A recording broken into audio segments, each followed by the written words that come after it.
Nico. Good morning and welcome. Welcome in. From the UDL. Nico. I was reading your favorite The snack. Americans. It's like the It Americans. did sound like that. We have a sleeper cell in the show. Light crew to start today. No Jack, Katie in. Lizzie here. Jordy Culotta in for the Jordy Culotta Show. Driven and powered daily by Go Chevrolet. Going to catch up with Cody Worsham here at 7:30 this morning as Worsham will check in from LSU. We'll ask him about LSU football, some thoughts from the spring game. Also a little bit about his new role and title over at LSU. We'll talk to the chef, Jean Paul Bourgeois, at 8:30 this morning. We got a text into Roman Banks. See if we can't catch up with Southern's athletics director.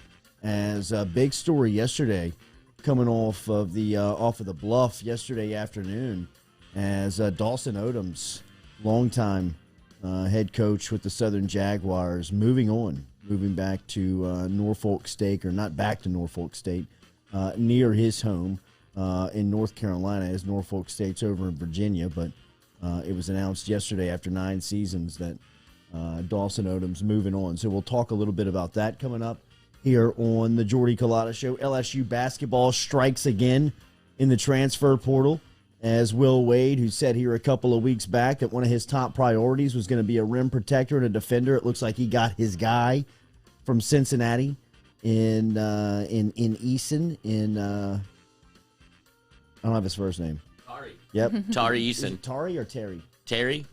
T-A-R-I. T-A-R-I? I think that's Terry. I think it's Terry. Terry. What about Tari? Yeah, Tari. Atari. He's a game changer. We don't know. Could be. It's short Could for be. something, but it could be Terry also. Yes, but I agree with you. I mean, last season when we tell you some of his accomplishments coming out of the athletic conference, the American Athletic Conference, he is without question. Cincinnati put 6 players into the transfer portal this offseason. He is by far the best when you talk about Terry Eason and his future. Terry sounds right. I think Terry does sound right. We'll ask him. I mean, yeah, we could. Somebody's going to get in the bunker and show us the pronunciation of it any minute now. I'm sure it's, T-A-R-I. It's got to be Terry. there's got to be there's a game pronunciation guide from Cincinnati that I'm sure they were all over it. Well, I mean, I could just watch some old highlights. Yeah. And when you watch the highlights, you see that it's pretty much what Will Wade's looking for. We'll talk to Cody Worsham and see where he fits in here at 7:30 this morning. Remember, daily we're powered by Go Chevrolet. GEAUX Chevrolet.com is where you can find the boys. Lee Carney, Nick Richard, and the crew. Get in touch with them as the boys have just opened up a brand new used car shop over on Florida Boulevard, where you can stop in and see them. And they're also in LaPlace, Louisiana, off of I-10. Our coffee daily is provided by Majestic Coffee, which is locally brewed right down here in South Louisiana. And everybody on the phone line is going to be brought to you compliments of Metropolitan Health Group. Jason Ramazan, Charlie Harvey, and the crew over at Metropolitan Health Group. Real doctors, real solutions. A lot of news yesterday. All right, Patrick Emery says it's Tyree. Tyree? Whoa. Tyree. There you go. That's the winner out of all 3 of them. That's the coolest sounding. Yeah, From it is the coolest sounding. from Seattle, Tyree Eason, 6'9". If you're right, Patrick. It's out there Yeah, now. we'll see. We'll see. I mean, all you got to do is just feed it to the teleprompter here on the Jordy Culotta Show. We'll read it. We'll read it. We'll read it. We're going to go with Tyree. But a former 4-star recruit out of Seattle earned a spot, as we said, on the American Athletic Conference all-freshman team last season at Cincinnati, averaging 7 points, nearly 6 boards, and 2 steals a game, a steal a game.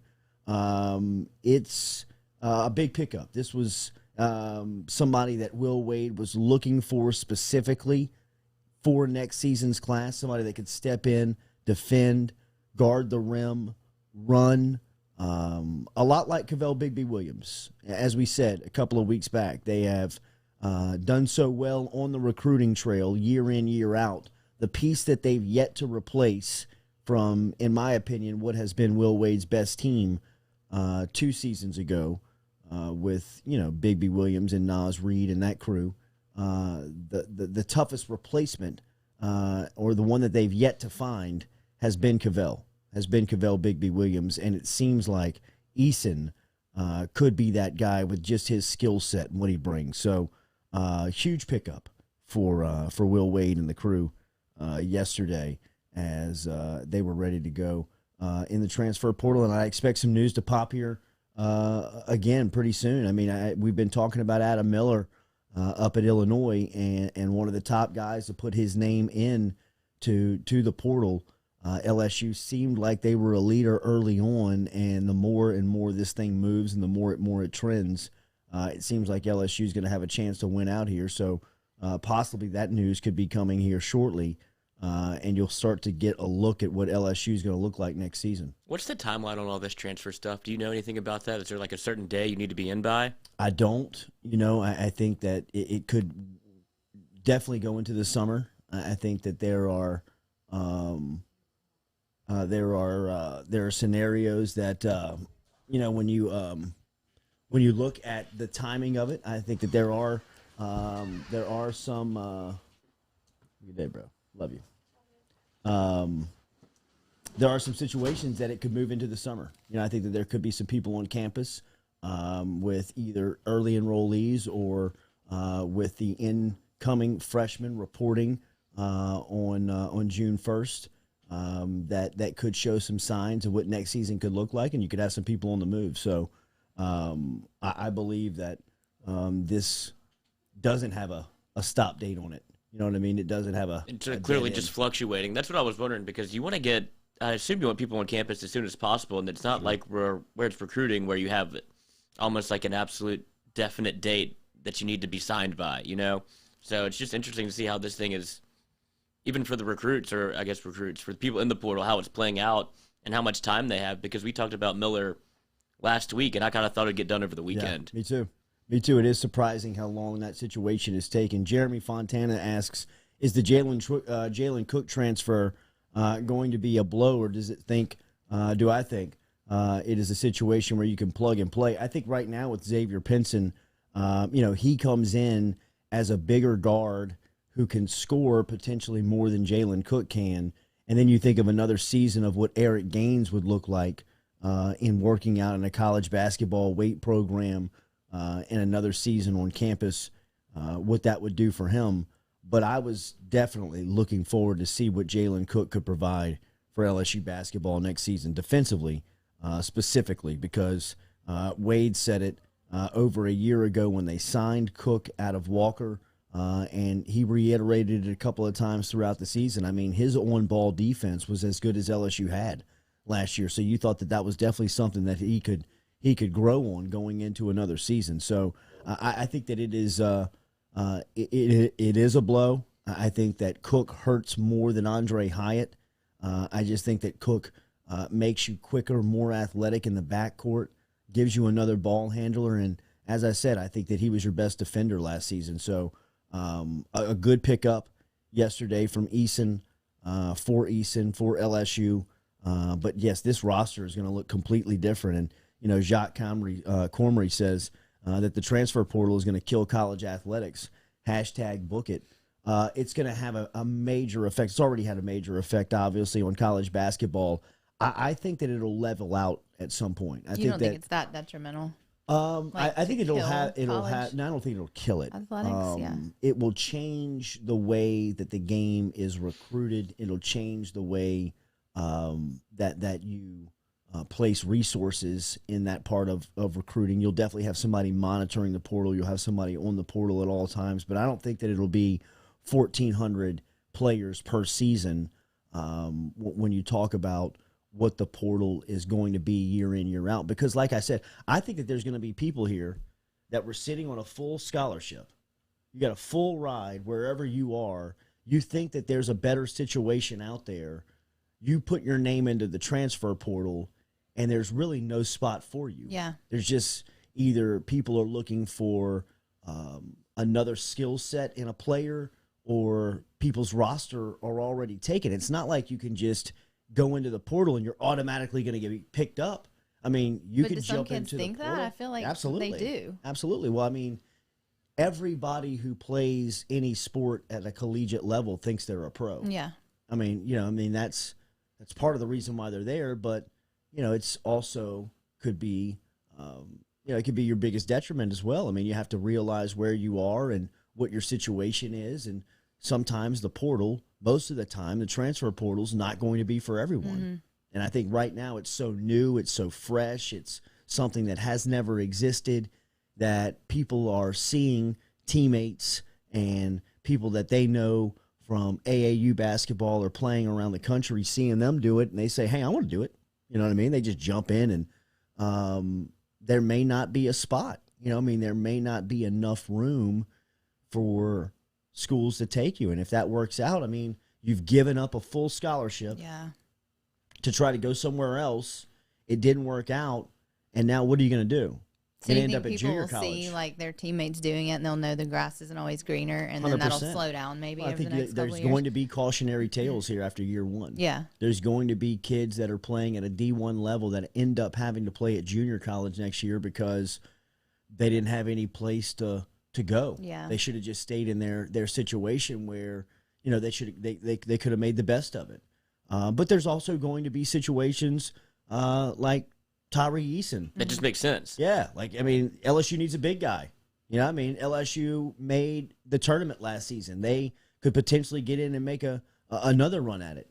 Can you fit in? I still, there's levels and phases of this thing at all levels. I don't think that it'll kill sports. It's changing. It's changing the landscape for sure. And a lot of it that's going to happen is how colleges look at how long they want to hold on to their coaches, because you saw what happened at Cincinnati. They fire their head coach, they bring in somebody else, and then 6 people leave because this isn't the guy that recruited me. So it could potentially help college coaches kind of hold on to their job for another year. Yeah. Well, I think that it's definitely something that agents and coaches will be negotiating against. Without a doubt. When you're sitting across the table, are you sure you want to make this move? Because look what happened in Cincinnati when they made the move. But sometimes it's worth going through a storm like that to make sure you get the right guy. For the exact same situation that you look at what happened to Cincinnati the last time, prior to this one, that the job became open. Mick Cronin was, what was he? The 5th choice at UCLA last time? You talk about settled. That was the definition of settling. They tried to swing for everyone. They offered Calipari like $50 million. Oh, yeah, they were doing the big dick UCLA brand out there. Nobody was really biting on it. Exactly. And they had to end up and go offer it to Cronin, and he took the job. But the hire was kind of maligned a little bit because they were like, oh, no, not a fit for UCLA and in terms of what he does, and like hard-nosed defense, not a California guy. And look how it worked out. They ended up in the national championship. Yeah, exactly. Or Final Four. Yeah, with potentially the preseason number 1 team coming back next year after a first 4 in. Right, crazy season, and even wilder into it, and college basketball continues to stay churning in a crazy river with what is now the transfer portal dominating the news, and LSU basketball is taking advantage of it. Xavier Pinson was the first in conference in the SEC. The Missouri guard comes over, and then it was yesterday with Tyree Eason jumping over from Cincinnati. Yeah, filling that role that Will Wade said right here was crucial for him in this offseason. Remember, Daily, we're brought to you by Nevadis. Over at Nevadis, they design and develop custom web and mobile applications that help your business solve some of their most challenging pain points related to staffing, customers, processes. Over at Nevadis, the goal is to make business more efficient, save time, and provide a beautiful experience for their customers. And we're one of them over here at the Jordy Culotta Show. They're helping us out with a lot of stuff that's going on behind the scenes, and Randall Nachman and his crew are fantastic. If you need help this morning automating, whether it's order management, inventory management, asset tracking, time tracking, digitizing paperwork, Nevadis is on social media. They're online, but they can help you design and develop custom web and mobile applications today. Tell Randall Nachman and the crew that you saw it and heard it right here on the Jordy Culotta Show. That's the hat that we got on every Lloyd single knows day. firsthand. He might be in trouble there. Might be getting a couple more hats in here. Me and Randall had a nice long talk about the hat. Okay. All right. Well, I mean, it's not like he's stingy. You're right. He's mad. No, but he might not be a one of one anymore. I might keep the sticker. He's changing the hat out. Right, well, when we get our hats, he's gonna have another one. Watch the rain. But he's great. He's the best. Go talk to him and you'll like him. Yeah, they know what they're doing. A lot of similar vibes. Yes, of the of the Jordy Culotta show. So it was great to talk to Randall Nachman on 420. It was on the holiday. Absolutely on the holiday. We're a little more glad he was working today. What did we think about the debut of Afternoon Jay? Love it. Yeah, right. Dropped it at 420. We did. New intro for it and everything. It looks a little different. I like it. I love it. Fits the room. Kind of trying to figure out if it's going to be the rundown or if it could just kind of be specific to a subject or an interview or Let's something ask that's the on their Bucker. brain. What do y'all think? Right. Throw your comments in there. Because we want more content, and I think that the rundown's pretty easy, especially like yesterday.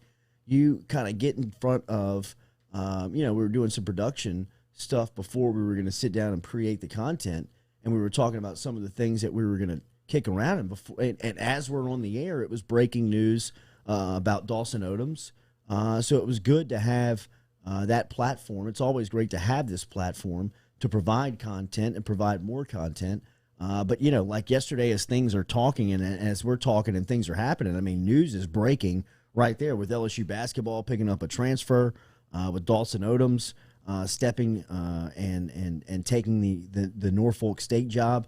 And moving on from Southern after 9 seasons, all that stuff was kind of happening. So, and it's a fun way to watch it because you get to see like essentially how the sausage is made. We're like, oh, he's from Virginia. Like, no, he's not. Yeah, we're just going through like we're finding out as y'all are finding out. So it's fun to see us kind of go through it. Like, hold on, let us put this pie together real quick. And, so we're not all that different. And we'll probably do it live where we can have interaction.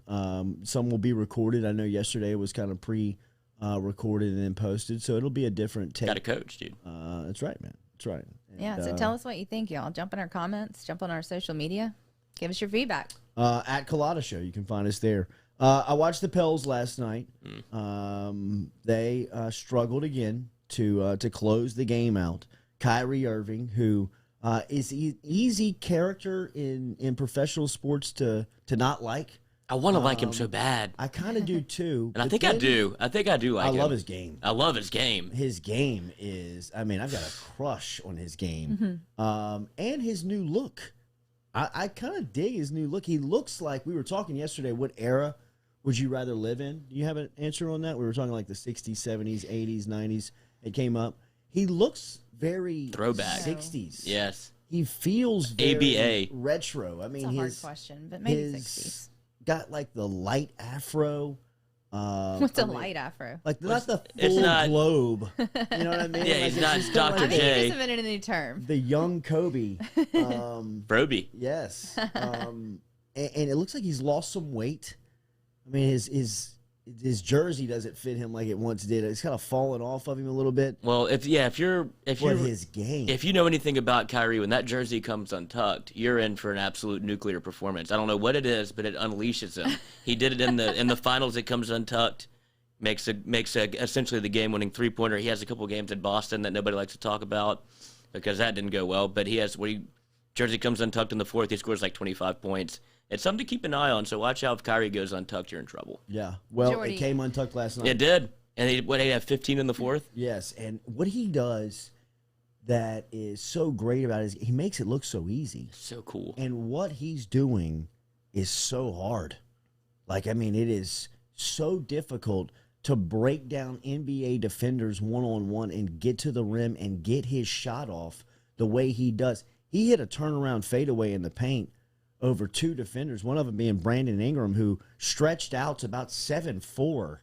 You know what I mean? When his arm is stretched all the way out and he's jumping, and he just flicks his wrist, and I mean, the ball just goes right over Ingram's fingertips and doesn't even hit the rim. He got to the rack in one of the last possessions of the game last night where it was, obviously New Orleans and Stan Van Gundy's major intent coming out of the huddle and the timeout to stop Kyrie, to get the ball out of 11's hands, and you can't do it. He just got to the rim. I mean, he went He went sideline, got to the baseline, made a couple of crossover dribbles, had people kind of whiffing at the ball. Nobody could keep him in front. And from the left side of the rim, he slaps the backboard with his right hand on just an easy layup and in to extend the lead from 2 to 4, where it was just a major possession. And he just goes in, gets a basket. I mean, he is phenomenal to watch. Best handle in the NBA?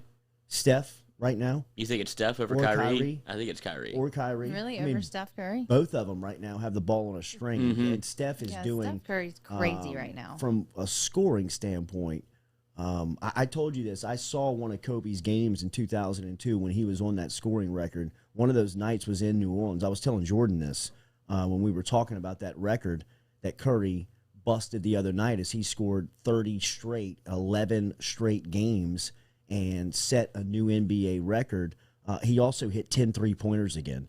I mean, I think we gave you the stat. He's hit now 20, and James Harden second on that list with 3 all-time NBA. I mean, like it's a stupid stat, and the way that he's scoring right now, he had 49 the other night versus his brother, and he was hitting shots where he was just pulling up within the logo. He was coming off of crossovers and just flicking the wrist from 35 feet and just splashing it in.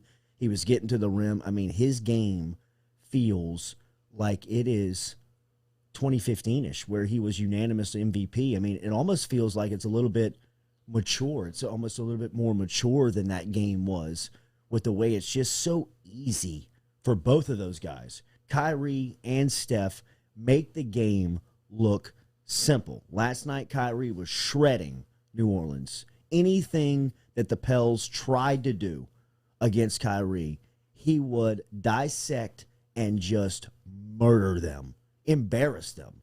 I mean, last night was Zion's big night where he was debuting the Zion 1, which the Jordan shoe came out. I love it. I think it looks great. I think the marketing and the promotion around cool. It. I didn't like it right off the bat. It does grow growing on me. It does grow on you. It grows on you. But the marketing, the promotion around it was phenomenal. The billboards in the city of New Orleans, all the commercials, and him showing the relationship with his younger brother Noah, I think is phenomenal marketing and promotion around Zion. But Kyrie stole the night as far as the game went. I mean, Zion had 33. He was punishing people around the rim. He was his typical, if you get it within 6 feet, within 5 feet, he's going to finish every single time.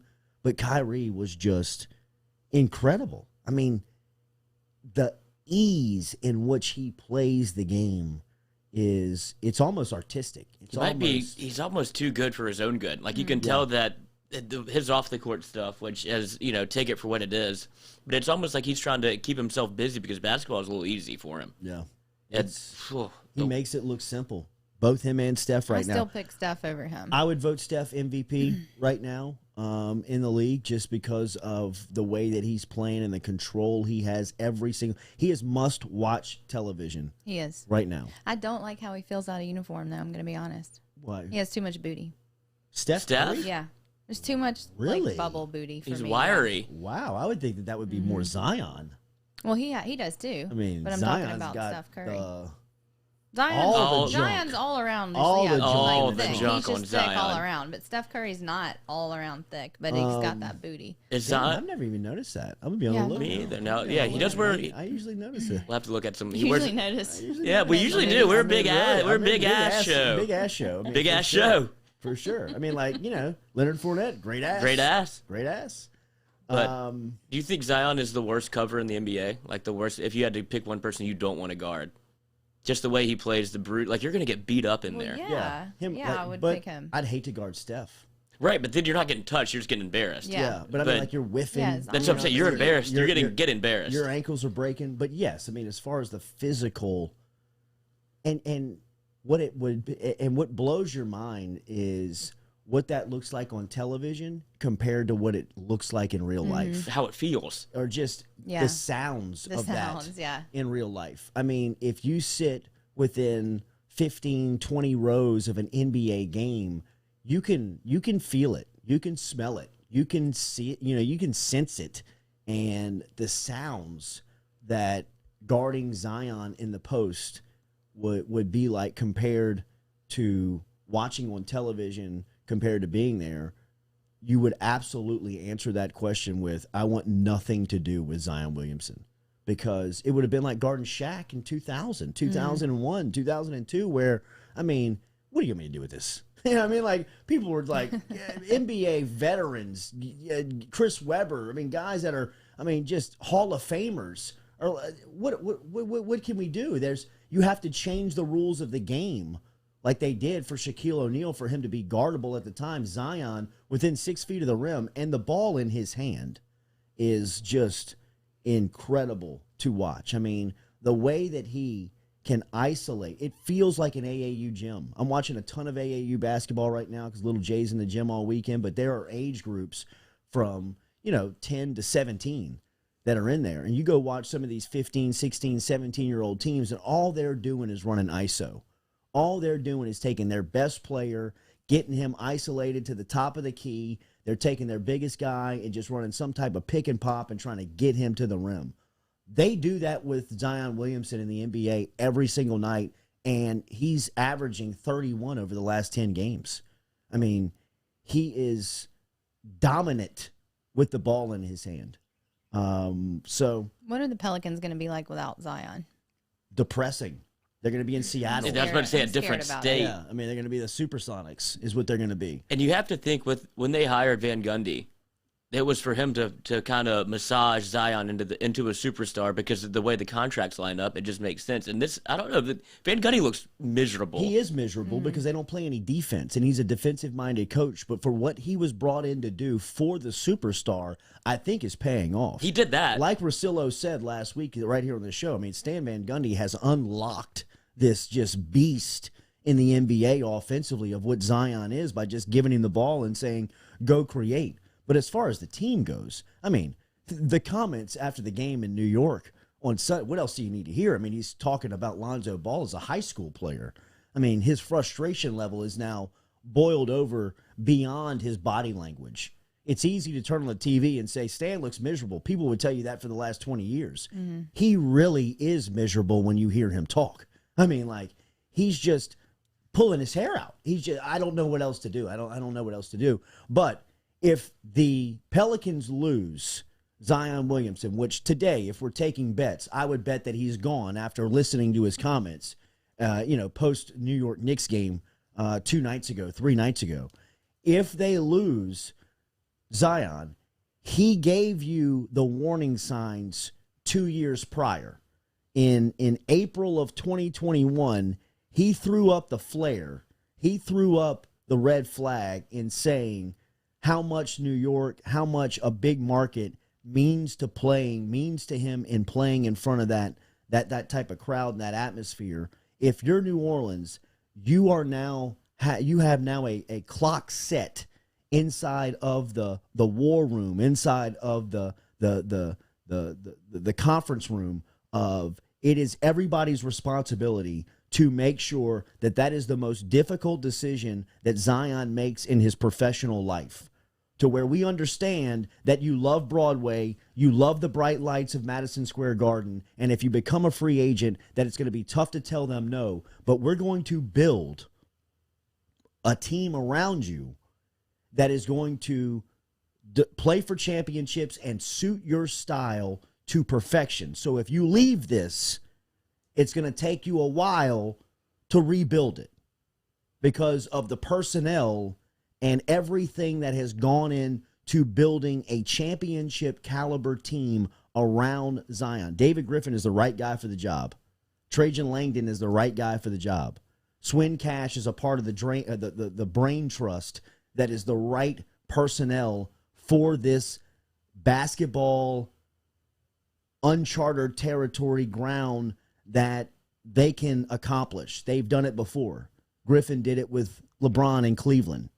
Twice. Just got to bring in a certain type of player at every position that feeds into his skill set. You've got 2 years. And you've got to make that negotiation that summer the toughest decision for Zion to make because of what you provide him on the team. There's nothing you can do about the city. There's nothing you can do about the entertainment. By all accounts, he loves New Orleans. He loves the culture. He's from the South. He understands the environment. But he's also enamored by New York City and Madison Square Garden, and he's got the cachet that if you put Big Z on that platform, there's no telling what he could mean to that city and what he can do for the Knicks. But if you're the Pelicans, you've got to build as if he is here forever, and you've got to make him believe that he can't go anywhere and find the basketball team that is around him. I think that's going to save. That's their only hope, because they can't do anything else. They can't change the city. They can't build Broadway. They can't do any of that stuff that he was smiling in ear to ear about. But if you put a team around him that makes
Go Chevrolet is proud to announce Go Express Auto Sales, the new used car lot located in the capital city of Baton Rouge, Louisiana, at 11522 Florida Boulevard. Go Express Auto Sales is online at goexpressautosales.com, or you can search them on Facebook and social media at Go Express Auto Sales, the newest addition to the family of Go Chevrolet. Remember, Go Chevrolet is located down in Laplace, Louisiana, but now welcoming aboard Go Express, the new used car lot located in Baton Rouge, Louisiana at 11522 Florida Boulevard.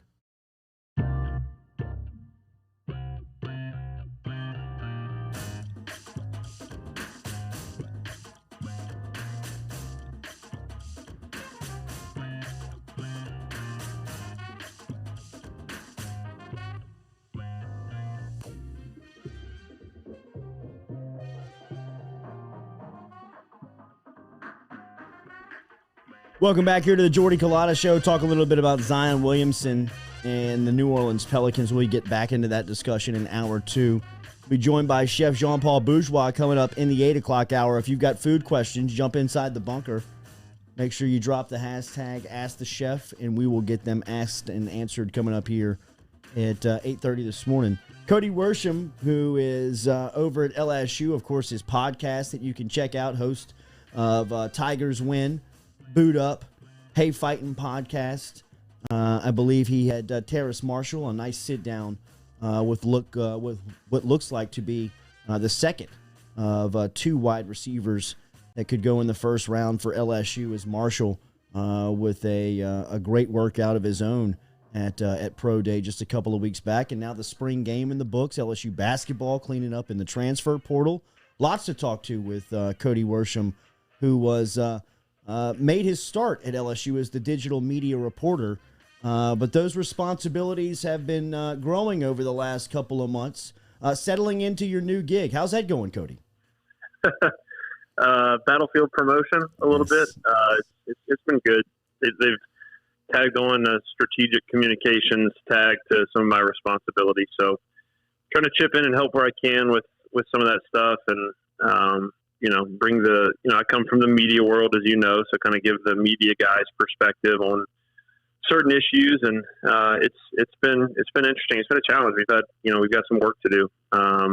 But we got a lot to work with too, to steal a Will Wade phrase. The thing that I was thinking about the last couple of days is you saw the Super League talk because of what happened over in Europe, and you started seeing it with college football. Oh, if this was a Super League, these would be the teams, and LSU's in all of those, and so it shows you that there's a lot of strength behind the brand. But yeah, obviously, if you've read the headlines recently, we got a lot of work to do. But I'm confident in the people that are here. We're gonna get that work done and move forward and do better. Cody Worsham, one of the characters inside of the LSU athletic office that is squaring this thing head on and right in the front of it, leading the charge with a bunch of people around him, is joining us here on the Jordy Culotta Show. Good to have him back. What was your biggest takeaway from the spring football game? I thought the defense looked much better. Again, watered down maybe isn't the best term, but you're going against a more bland, vanilla offense. But other than like the one Keyshawn Butte long touchdown that got called back, you didn't see a lot of coverage busts. You saw some ability to generate some pressure without bringing a bunch of numbers, and you're not going to blitz a lot in a spring game. But you saw some guys on the edge, even with Ali Gay and Andre Anthony out. You saw some guys on the edge and really the interior generating some pressure. And you're missing two linebackers that I think are going to make an impact on this team next year. So with all that said, and Eli Ricks, who was your best cornerback last year, or at least your most productive cornerback last year. It's hard to take Stingley off of that throne, but you're missing all that. You're missing the guys at safeties, and the defense still look really good. Dwight McLaughlin, I thought had a great game. I thought you saw some things from the safety that you saw some ability back there that you need, and I think Durante Jones had those guys communicating and on the same page. So that was my first takeaway. And then my other takeaway, I think, is offensively, you're going to be fine at quarterback. Like, you're going to have a good quarterback there. Now, you could take your pick, the righty or the lefty. The older guy or the younger guy, the stronger arm or the more mobile guy. And I think there's strengths to both guys. But regardless, you're either going to have the guy that led the nation in passing yards last year per game and in a limited sample size but 3 games, or you're going to have a guy that won 2 games at the end of the season for you next year. Because I thought those two, 1 and 2, and then but even behind like 3 and 4, that's the best you've been at 3 and 4 in a long time too. So good spot for the offense to be in as well. Cody, how good's Keyshawn going to be this season? He's going to be great.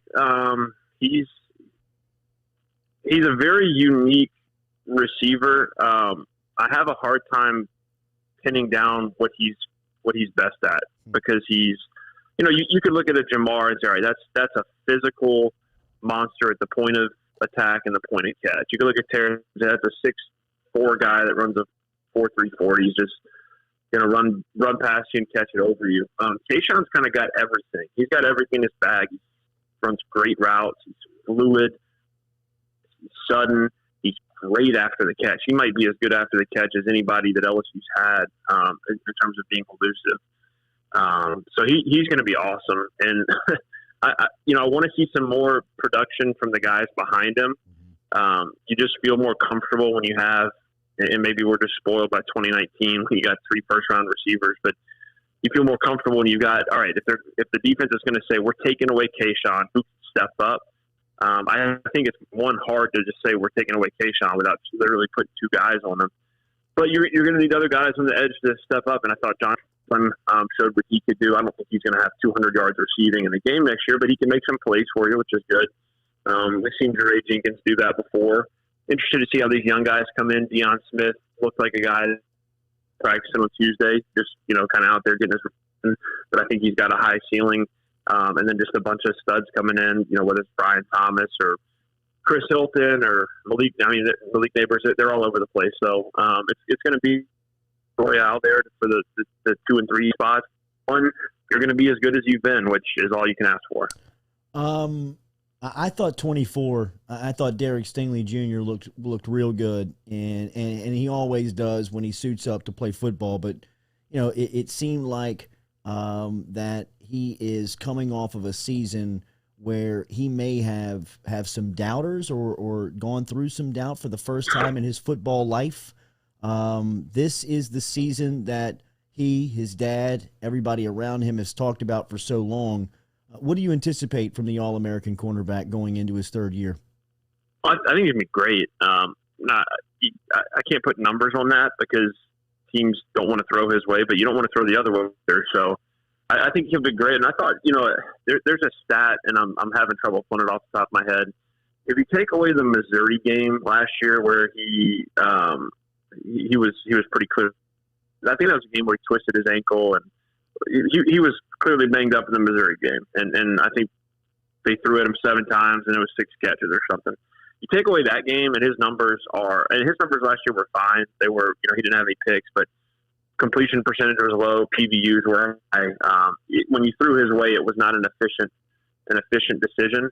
But you take out the Missouri game, and it was like his numbers were even better than his freshman season. Again, minus the picks, which is obviously a big part of playing cornerback. But I want to say it was completions when they threw his way last year when you take out that game. So, look, the guy that says throw out last season completely in every regard because there were still 10 games, and it was a sample size, and it was something to work with. But last year was such an aberration across the board that I don't take any really large sweep or much of anything, and that's positive and negative. The last 2 wins were great and certainly got some momentum, but I don't think anything's set in stone based on those last 2 games. Now I think you know some things for sure, like if Cade York is standing over the ball with a few seconds left in the game, we feel pretty good, and obviously Max Johnson showed a lot there at the end, and Keyshawn Boutte is going to be a stud, but don't look at last season and say that's who all these guys are. And we know who Stingley is. If you watch the tape, if you've seen him his freshman season, his sophomore season, if you saw him in the spring game, he is physically gifted and technically proficient of a cornerback as you're ever going to see at the college level. And so really for him, it's just mentally taking that next step. And instead of, as a freshman, he kind of to be the quiet leader in that room. And then last year he was kind of finding his place. It's, about taking that next step as a leader and a performer. It's really the mental game for him this year. And I have no doubt he'll get right because his approach to everything is exactly how you'd want it. His physical gift to be as well coached a player as you'll ever see. So put him on the field, let him make plays. He's going to be fine. You mentioned finding that second guy and somebody that can make plays on offense. Is that Stingley? I mean, if you put him there, he's going to make plays. I don't know if they have plans to do that. That was one concern I came away from the game with, just wide receiver depth. And not that the guys out there aren't guys that I know can make plays. I just don't know if you have that top quality 1-2 punch or even 1-2-3 punch as you've had. Even last year when you had Terrace as the clear number one, you had Eric Gilbert, who teams had trouble stopping, and then Keyshawn emerged late. I mean, you had some pretty lethal targets there, and Keyshawn, I think we know could be that, but that second spot to me is a question mark. Now, look, I'm not a football coach. I wouldn't say, you can't play Stingley on offense because you need him to focus on defense, and I wouldn't say the opposite. I don't know. I'm not smart enough to know the answer to that, but I do know this: you put him on the field and you put a football in his hands, he can make plays because he's too athletic not to. So offense, defense, special teams. I mean, he's going to impact the football game anytime he's on the field. Cody Worsham is joining us here on the Jordy Culotta Show. I don't know if you can speak about this specifically, the players. So I'll just kind of keep this question broad. But Will Wade is having success in the transfer portal. There's over 1,400 players in that portal as you and I have this go through this interview. How does it change recruiting from your point of view, and what do you make of how Wade is utilizing that dynamic? Yeah, well, how it's changed is it's fundamentally changed everything, and there's going to be trade-offs for that. I don't think it's a net gain or a net loss. I think it's probably zero sum. but there's going to be trade-offs, to apply it to my career. There were probably a lot of guys that I played with who didn't get recruited D1 out of high school, but could have gone to a smaller D1 or a D2 or NAIA type place, played really well, and then now with the new rules, transfer up, you get one immediate transfer, and so then you get the opportunity that you wanted, right? And so the flip side is that you're also going to see a lot of the best players go to a spot, doesn't work out, they go somewhere else pretty quickly. I don't think there's really there's some trade-offs at every level of that, but I think it's fine if coaches can hop from job to job without having to sit a year, or can coach at a place for 2 years and then move up to another job. I think it's perfectly fine for players to do that too.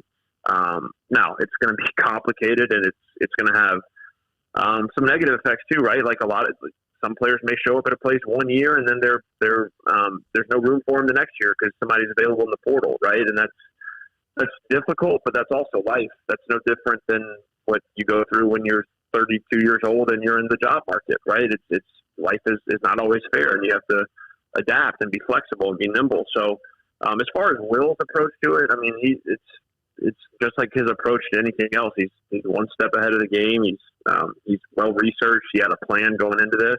I mean, I'll be honest. That the season ended, I'm probably like a lot of other people, and I'm looking at the roster and looking at who's leaving and looking at the production you're losing. I'm like, man, where are they going to get this production from?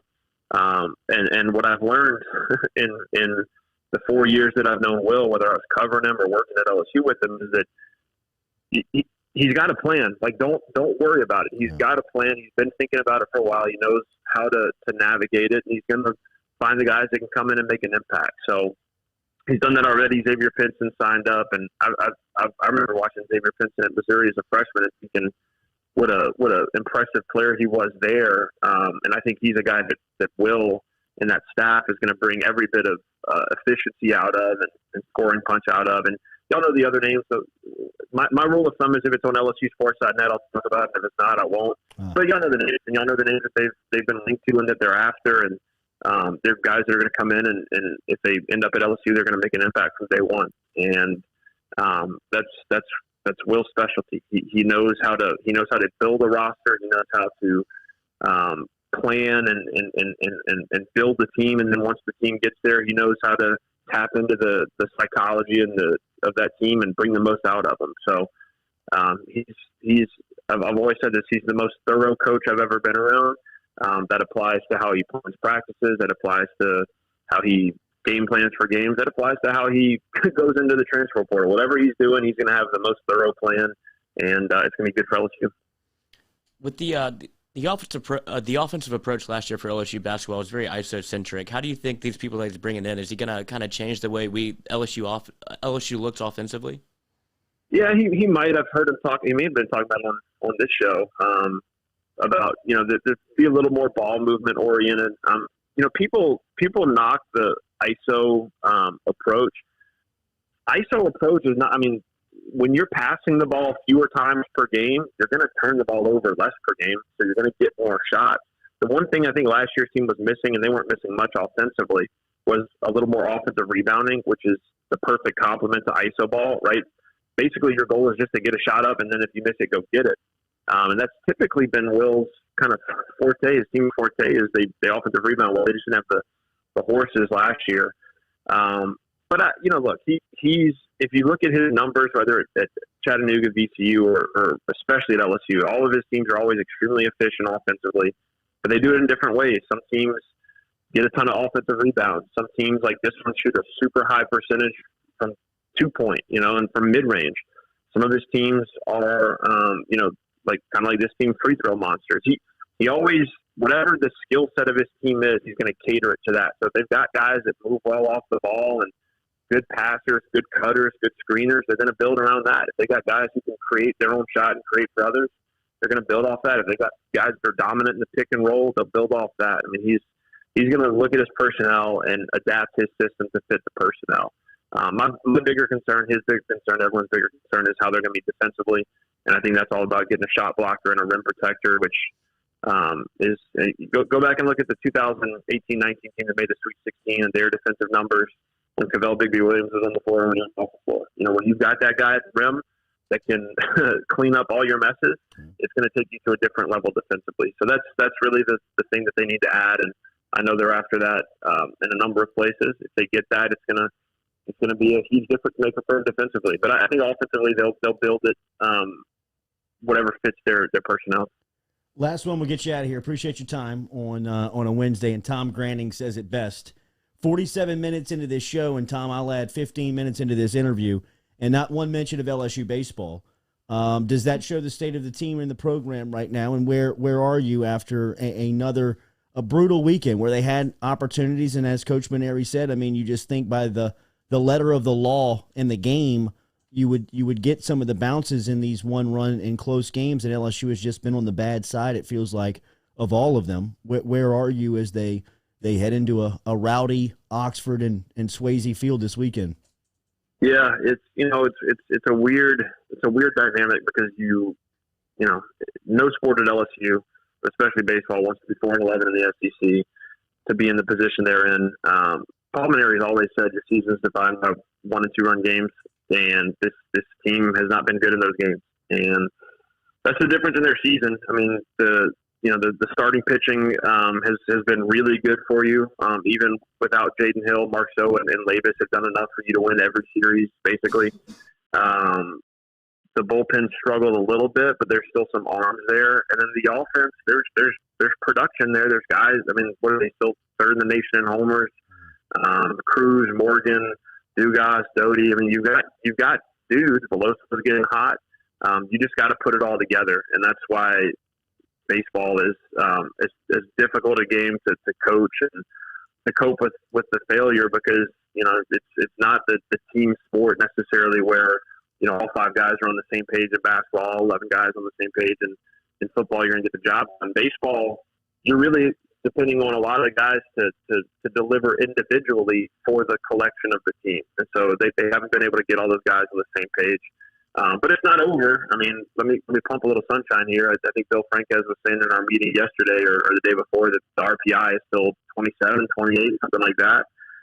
If you can figure out a way to win some of these series, tough series, and look, there's no evidence so far that LSU is going to be able to string together the kind of winning streak that they need. But I think the talent's there. If you can figure out a way to just grind your way to 12, 13 SEC wins, do something in Hoover, you give yourself a shot, because the strength of schedule is strong, the RPI is strong, and most importantly, there's talent on this team. There's guys that can win you baseball games on this team. You just got to put it all together. So I'm not giving up. I'm hoping that they can put it together and make a run here. Paul's teams play best down the stretch. Hey, it's down the stretch time. So step up this weekend and get the job done this weekend and take it one game at a time. Who knows what can happen. Keep up the fight, my friend. Cody Worsham over at LSU. You can check out the podcast, and they are a great listen. Remember, if you have not already, make sure you are subscribed to Tigers Win, Boot Up, and Hey Fightin' podcast. All of those can be accessed at lsusports.net, and you can hit up Cody Worsham on Twitter, at Cody Worsham. Check him out here on the Jordy Culotta Show. Thanks for checking in again, man. All right, good to talk to y'all. All right, buddy. See you. There's Cody checking in this morning. Look, man. You brought it up a couple of weeks back when we saw his quote in the USA Today article. He has now been transitioned and put into a place where he's working on some of the public relation things and some of the things that's coming out of the office of LSU. And I think that, he was able to give a little insight to where they are. But, in some of our conversations, both on and off the record, they're not running from anything. They're not trying to fake anybody out. I think that they want to face this stuff head on. They want to continue to build relationships within the community that they feel right now are very fractured, with just the ability to reach out and touch a lot of the messengers in our community and around that cover LSU athletics. And part of Cody's job will be to restore some of those relationships and work on the public relative image of LSU athletics and the university. He's great for that. It is and not. I love everything he said about Will Wade. It was great. It's not an easy task. No, it is not a fun one either. It's not a job that probably has a long line of people that would want it. But I think from people that as he he dubbed it, and I think it was poetically said, a battleground promotion. Somebody that you see on the front lines that's working every day, that you say, hey, he can probably help us out in a much wider role. And while the podcasts are phenomenal and he's done yeoman's work on the digital front, he's much more talented. And he is in a situation that I'd imagine that not a lot of people envy right now, just because of the storm that seat is catching every day. But it was good to hear a little bit of insight onto where their head's at. And Cody is, I believe, the right person for the job, not because he's my friend, 100%, he is. but because he's got great experience and he cares about that place, and he understands the negative backlash around athletics and the university right now. So good for him. Congratulations to him, and good luck to Cody, as we will be hearing and checking in with him regularly. But make sure you are subscribed to the podcast, because he's still doing that as well. He's got a great sit down with Terrace Marshall over the last couple of week and a half, maybe the last 2 weeks, but just a great conversation with Marshall, who, you forget some of the relationships. He's a nephew of Joe Delaney, who Delaney was Northwestern State, played with Ed Ogeron, played with Bobby Hebert, went on to become a stellar rookie with the Kansas City Chiefs, and that summer after his rookie year drowned in North Louisiana trying to save a couple of young kids that were swimming in a lake that looked like they were drowning. Delaney jumped in and lost his life. Terrace Marshall's uncle. So sad. Yeah, and talks about how he continues to live for his legacy and continues to live on for him. It's a great conversation, so make sure you check it out. Daily here on the Jordy Culotta Show. We're brought to you by Johnson and Spillers Dentistry, skilled and experienced in all facets of general and cosmetic dentistry. Dr. Jim Johnson and Dr. Chad Spillers, they offer comprehensive range of services designed to serve the dental needs of every member of your family. It doesn't matter if it's you, the parent, or any of the kids. You can bring them in for pediatric dentistry today. You can request an appointment online. You can read their reviews online, which are fantastic. It's johnsonspillers.com. 2 locations, one in Baton Rouge on Perkins Road in between Segan and Bluebonnet, or out in Gonzales on Prepara Drive. They are the official dentist of the Jordy Culotta Show. All of us need to get out and see Dr. Spiller at some point over the last 2 weeks. Maybe not Katie. What are you saying? Maybe not Katie, but both Lloyd and I have made comments over the last week and a half about getting some type of dental work done. So we've got to go see Dr. Chad Spillers. We were making our appointment. It's easy to do it online if you really want to do it, Lizzie. But what are the chances I can get in there for just I don't want any teeth cleaning. I don't want them poking and prodding around. I just want the teeth whitening, like in and out. I don't want, because those people, when you get in there, and I'm not talking about Johnson Spillers, I'm talking about dentists in general. They love to look around your mouth. Clean your teeth. I don't want them to. When is the last time you went to the dentist? 6 years ago. Oh, See? Lloyd. Well, I mean, you're going to open Dr. up. Chad's They're going to open up the hood and be like, yo, bro, you might need a new engine. Yeah. Never had a cavity. Let them clean your teeth, you though, might want and to then knock do on the that whitening. wood back there, big fella. But if you do have cavities, let Johnson and Spillers take care of them for you. All of the services, as we said, pediatric dentistry, implants, night guards, teeth whitening, Botox. if you need it, and Botox if you're looking for that as well. Let's reset. We'll be back for hour 2. We'll talk food coming up in 30 minutes.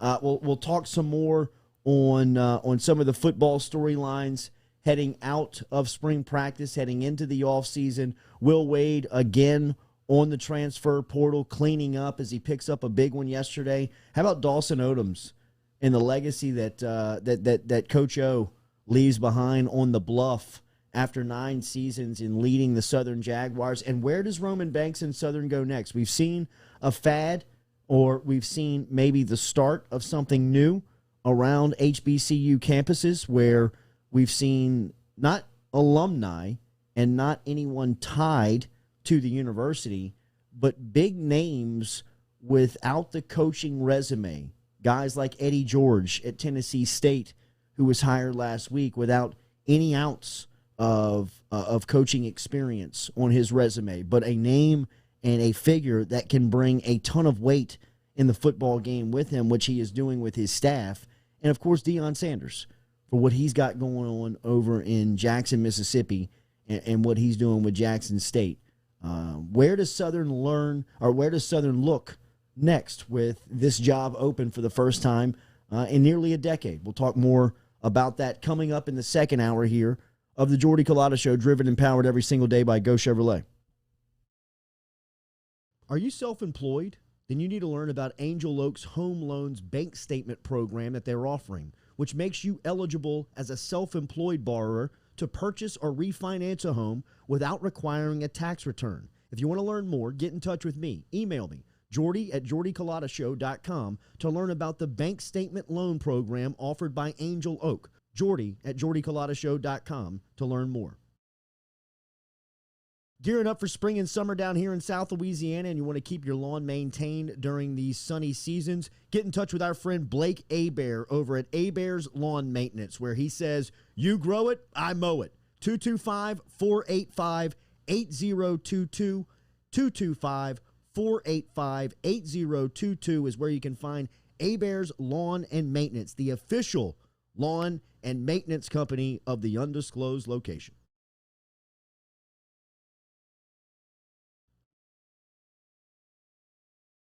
Go Chevrolet is proud to announce Go Express Auto Sales, the new used car lot located in the capital city of Baton Rouge, Louisiana, at 11522 Florida Boulevard. Go Express Auto Sales is online at goexpressautosales.com, or you can search them on Facebook and social media at Go Express Auto Sales, the newest addition to the family of Go Chevrolet. Remember, Go Chevrolet is located down in LaPlace, Louisiana, but now welcoming aboard Go Express, the new used car lot located in Baton Rouge, Louisiana at 11522 Florida Boulevard.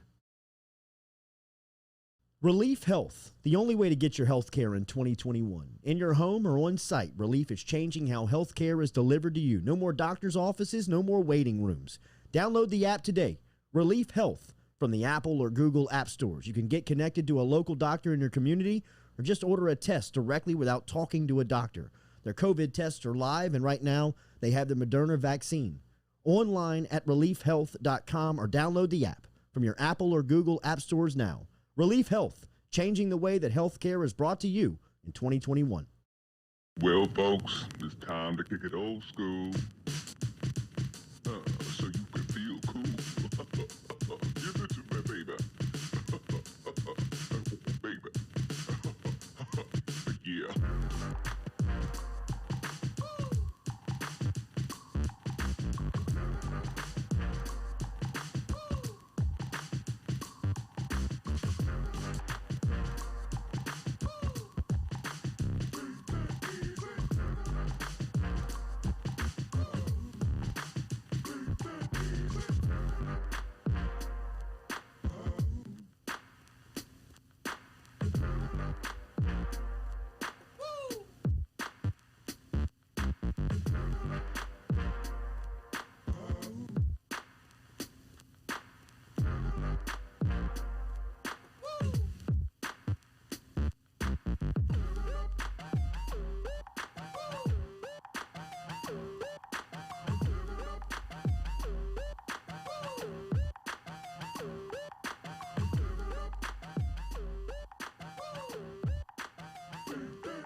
Welcome back here to the Jordy Culotta Show live on this Wednesday post-holiday. How's everybody feel? Looks like it's going to turn out to be another beautiful day. Little chilly. A little cold this morning. The high's like 66 cold. today. Is that the Crazy. high? Yes, that's what I saw.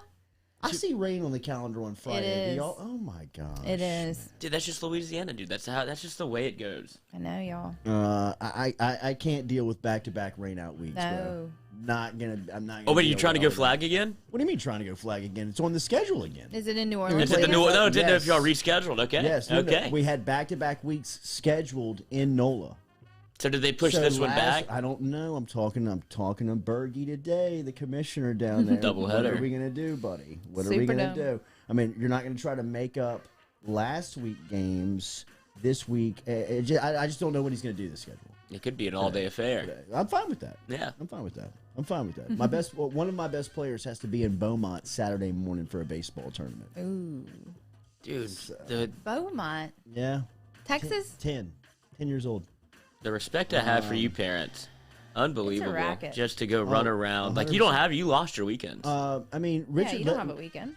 Richard Lipsey told us this off, and I'll bring it to the record, but he did say this off the record in one of our comments. Culotta, build your business model around kids or old people, because parents will always support their kids, and there's always people dying. So, I mean, Buy a gun. you know what I mean? I mean, when you say it out loud, I mean, Makes sense. and you hear it from one of the most successful men the state has ever seen. Yeah. I mean, is it that simple? Babies and death. I mean, is it that Babies simple and death. as kids and elderly? I guess mean, so. I guess so. You know, I mean, look at the nursing homes in their industry. I mean, Booming. they rack up. I mean, traction on a Thursday, Friday, Saturday, Sunday when they've got baseball and or a football component thrown in there like they do on Thursday and Friday nights. I mean, It's crazy. the Jack in the Box should be charging them for parking. It should. I mean, that's as much action as that Jack in the Box, the back of that parking lot gets, you know, unless it's 2:30 in the morning and kids are trying to find a place to. I've hopped that little median before, and I thought I was done for. I mean, yes, but I mean, that place is. You almost have to get police out there to direct traffic because it's almost like a small city with the people that you're bringing in and unloading. I mean, Kenny, I was 3 weeks ago. I was at Traction, working out on a Monday morning, and they were throwing the first pitch to a baseball game at 9:30. I come out of here. I go straight to Traction on a Monday morning. Go straight there. I'm like, Terrio, what's going on outside? School. Yeah, what's going on? They're making up the games that they couldn't get in yesterday. I said, what are they doing about school? They're all missing. I said, what? Yeah, that doesn't make sense to me. They're I'm not all here for missing that. school. I mean, shout out to Lee Gilly's kid, Davis Gilly, threw a no-hitter over the weekend. Really? Yes. Wow. 10 years old. So That's shout out to Davis. awesome. But Davis and his crew were in the championship game of a tournament last weekend in Live Oak. That the first pitch for the championship game, 10:45 at night on a Sunday. Oh. Davis and Jay are the same age. My kid would be sleepwalking. Like, if I gave him a baseball bat at 9:15, 9:30 and What said, the hell are we doing? Bro, It's not right for that age. he wouldn't be able to do it. He would sleepwalk through it. Now, No, Lee, see, you Lee would said, have. Lee said the same thing, but, you know, once the game gets there, they're going to play. They're not going to not want to play. But, I mean, he said, you know, Monday morning we were contemplating on what you were going to do with school. He ended up waking up. Davis, the kid, ended up waking up, dressing himself, jumping on the bus. He said, but when he got home, I mean, it was like a college crash. You know what I mean? Like the 5 kid minutes crash. crashed at like 4, woke up the next morning at like 7. Like, where happened? am I? You know, No, I mean, we don't put baseball over school. Oh. Like, yeah. if there's Well, too much homework, you don't go to practice. Like, if you're stressed about a test, like, it should not. I'm sorry. But, like, Little League Baseball should not take precedence over school. 100%. IMO. I mean, See, that would be my issue. Is whenever I played, I love that 11:45 would have been no big deal. It would have been that 6:45 and oh man, loved it. But that 6:45 in the morning would have been a riot at the Courtney household with the 12-year-old Lloyd. Yeah. Oh, I can get been that. I see under the that. bed. I see that. I loved an 8 o'clock tip-off, 8 o'clock Yeah, first you pitch. get that feeling, Yes. dude. Yes. Under the lights, because you never get to Absolutely. do that. You know, Right. it's always, especially, Such a special feeling. yeah, like under. Dude, I don't care. Any time when the sun is down, I'll go play. I'm with it. Bo Pelini's in trouble. Youngstown State has been hit for a couple of infractions. Oh, he tried there. On Pelini's watch. They were described as an assistant having impermissible contacts with a prospect before the program permitted 3 football staff members to recruit off campus without completing the coach's certification test. Hit him up, Lizzie. Per the release, the committee, Youngstown State, faces 2 years of probation and $5,000 worth of fines. Furthermore, the football program will encounter 2-week bans of unofficial visitors. So not really that big. Wait, did you say $5,000? 5 G's. Oh, that's nothing. That's not a big deal. I mean, when Youngstown State, though. yeah, that's what I'm saying. There must be a moving scale, because if that happens at LSU, it's like, well, we could probably dock them 50. Oh, yeah, squeeze them for at least 100. And then what are you gonna do? Yeah. Yeah. So that's just one story out there on Bo Pelini, the latest there. Did you see Jameis Winston's speech? I think I have it the, here. can We we could definitely play play it? the Can you audio. play it? Can we play it? Let's see. I think we could play the audio for sure. I don't think you really need the visual component. Okay. But Well, what's it about? Can you Winston- preface like what's going on? yeah, Winston's at a camp. He's at a youth league camp, and he's there with a couple of NFL guys, and he is telling his story to the campers about being doubted, but also kind of coming back, and not kind of coming back in the way that he has. And he said that he's heard all of the jokes.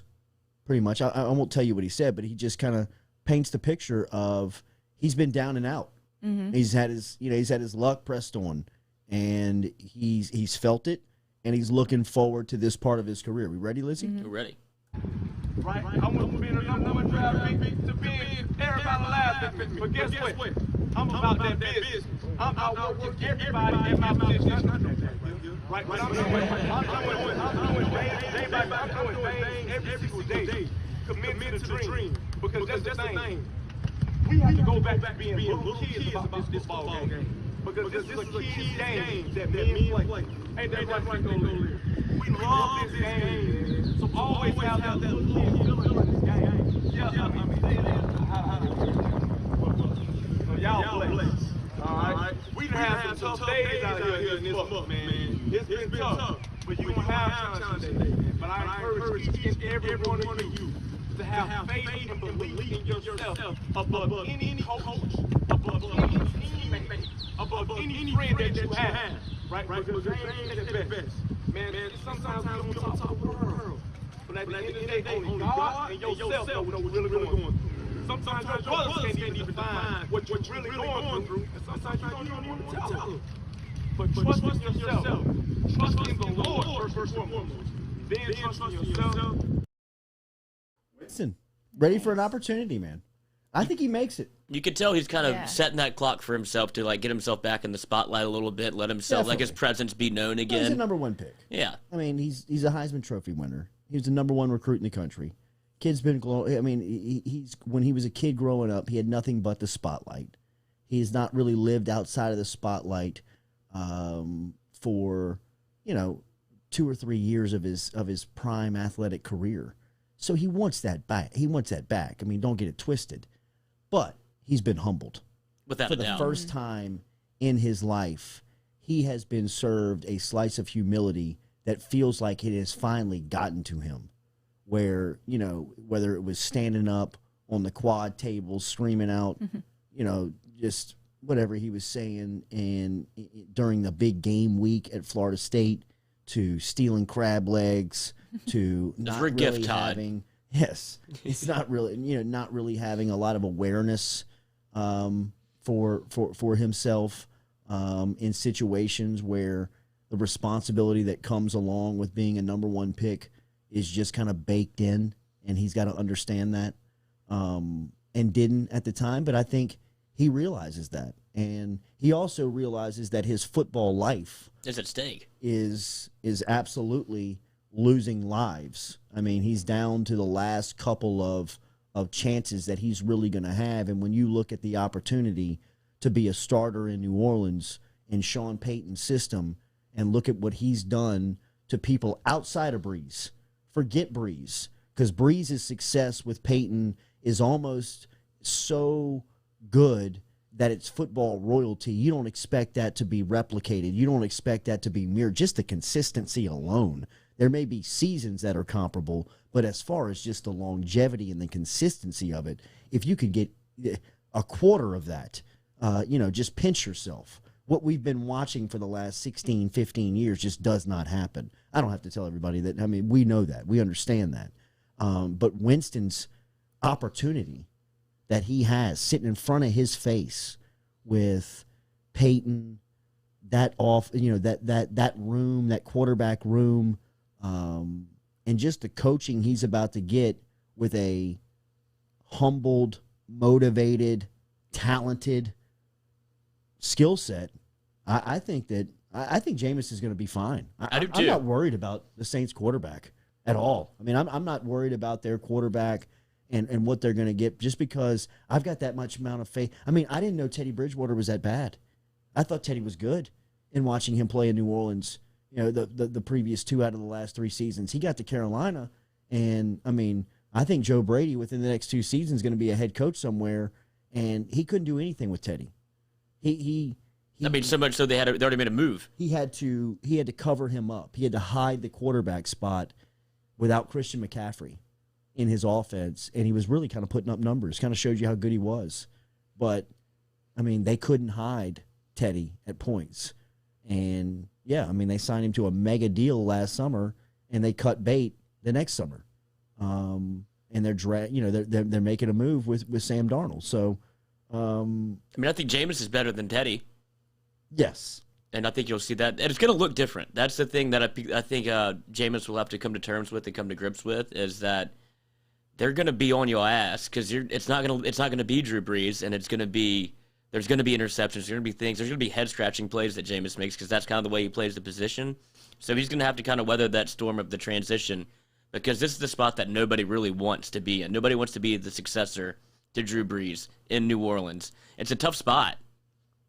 Yeah. No, it is. It absolutely comes with a lot of pressure. That's what I'm saying. It's just tough. Like he did. Yeah, I like that he's kind of taking it head on. I also love the way he approaches his speeches by not having any clue what he's going to say. Yeah. He just goes in there full bore, no script, nothing. I'm just going to start talking, and I see Dak. I'm going to talk about Dak. He's like a kid in a school bus. He is just kind of whatever is in my face, whatever is bright and shiny, whatever I can say, make sure that God is behind you, God loves you, and go get him. Have fun. Yeah, right. But I'm pulling for him. Yeah. I'm absolutely pulling for him, and I think he's in a right spot, and I think he's going to make it, and I think he's going to be, I think he's going to revitalize his career. I think that he's going to revive his career because he's insanely talented, bro. Like, I mean, there's a reason why he keeps getting chance after chance after chance. It's because nobody wants to give up on this cat because everybody believes if he gets it right, you got a quarterback. I mean, you've got potentially a franchise quarterback.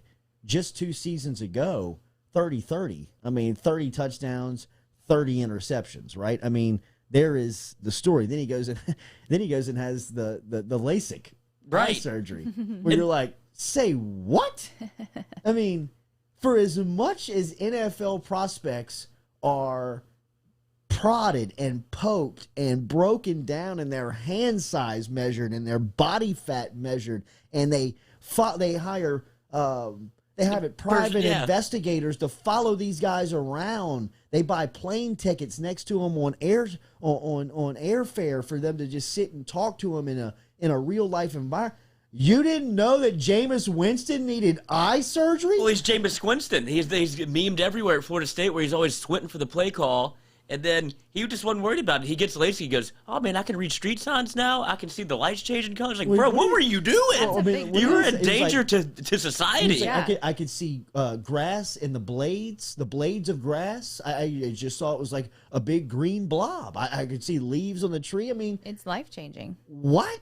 I mean, you're paying this guy Yeah, I mean, you're paying him number 1 pick money to be a quarterback in the NFL, and for 5 seasons, he needed LASIK surgery. Well, did no one know? That's what I'm saying. I think he knew. He did. He said it wasn't that big a deal. But obviously, I think he's been blind for so long, he didn't realize how much you can actually see if you open your eyes. You don't realize it. I got LASIK, and you don't realize what you're missing. It's insane. How long have you had it? LASIK? I think I got it 5 years ago. Wow. I mean, I couldn't, like, if I didn't have my glasses on at night and, like, you walked into my bedroom, I have no idea who you are. Like, Really? It would just be, like, maybe a figure. Is that a billy goat? It was scary. Is that Henry? Goat? Hey, can y'all tell me about Aldon Smith? Like, what's going on with that? What happened? He has been troubled since day one. Another Super talented. Yeah. stupidly talented defensive end. He was drafted by San Francisco and had, like a rookie sack record, or was having just a stellar rookie year, and got into, like, serious trouble. Domestic abuse, drugs. Called it a bomb threat in an airport. What? Just Yeah. crazy. Odd behavior. Crazy, It's odd crazy behavior. stuff. Was out of the league for a while, or signed with Oakland after being cut by San Francisco. Then was out of the league for like 3 years, and Jerry Jones and the Dallas Cowboys re-signed him, and he played okay for as long as he was out. He didn't play bad for the Cowboys last season, but in today's NFL world, he was cut, and he's got family. And I'm not laughing, but he's got family. There's just always 6 degrees of Louisiana. Yeah. Yes. There's and specifically like South Louisiana. Yeah. Well, just thank God for Florida man, because it would be Louisiana man if as far as how much news comes out of our state. So Florida takes the cake, and we get to kind of. Yeah, you kind of secondarily, you're there though, but there's always ties that come back to South Louisiana. I mean, whether it's There like are. the JFK federal trial happening here with the ties to his, or like the sniper from 2003, the guy that was. I mean, I'm not. I forgot about that. He Yeah. had Baton Rouge ties. Yeah. I mean, I think the guy went to Terra. I mean, it's just, it's unbelievable. So, the latest tie here, what are we even talking about? Aldon Aldon Smith. Smith. Yes, and I they just asked picked y'all up in what happened. Chalmette. Yeah. He gets arrested in Chalmette last weekend. Like, what is he doing in the parish, He bruh? plays for Seattle? No, he plays for nobody. He's nobody now? He was with Seattle. They had just signed him, and then he gets in trouble. And if he just Wait, so he was with Seattle before this this year, he happened? just signed in the offseason. Like, He's not he going to hasn't play played with anymore. them Yeah, yet. Yeah. right. He's going into camp with them next season. But they're going to cut him. I mean, after this, I mean, I'm What sure did he he's do, done. though? Like, what happened? I- He assaulted someone. Second-degree battery, and they're saying that the video will prove pivotal to prove his innocence. But even I think another stink around him, he's probably Yes. done. No, I mean that's the This is like conversation. fifth chance here. Yeah, I mean that's the No, conversation. Why? Because they can't Why help can't it. they stay out of trouble? I mean, And they have every opportunity, like, in front of them. And Because you're when you gonna keep blow getting it on- when you keep getting chances, you keep I acting the guess same so. way. I guess so. But yeah, I mean Aldon Smith, he's been incredible to have those opportunities. Yeah. Have you seen the latest name that has surfaced in the possible presidential search for LSU? Maybe an old name. The Business reported yesterday. The Business report reported yesterday that the presidential search committee will meet Wednesday afternoon to begin discussing the pool's applicants for the university's presidential job. Thomas Galligan, who is the interim president, issued a statement yesterday saying he had removed his name from consideration so that he could spend more time with his family. That was Very public speak for somebody within LSU saying, yo, Tom, too much shit's happened on your watch, buddy. You're out. Go take a vacation. Yeah, we appreciate what you've done. We're going to need that house back. We're going to need that car back and that cell phone back here when we find the new guy, because you ain't going to be him. So put out a statement. We'll support whatever statement you want to put around, whether it's family, whether it's travel, whatever it is. Go to the moon. Ain't no chance you're going to be sitting in this seat long term, so figure something out. The latest name to pop up, and this is interesting, is Mark Emmert. Emmert is a former president at LSU, served as the chancellor at LSU from 1999 to 2003, and has widely always been considered kind of the kickoff to the golden age of LSU football. And that has always been really Mark Emmert's, that's kind of been his classification. Wait, where's he been here since at LSU? then? Since he left LSU, he went to the University of Washington, where he hired Scott Woodward to be his athletics director. Oh, yeah? From the University of Washington, while up there, Woodward's son married Mark Emmert's daughter. No way. So they're in-laws.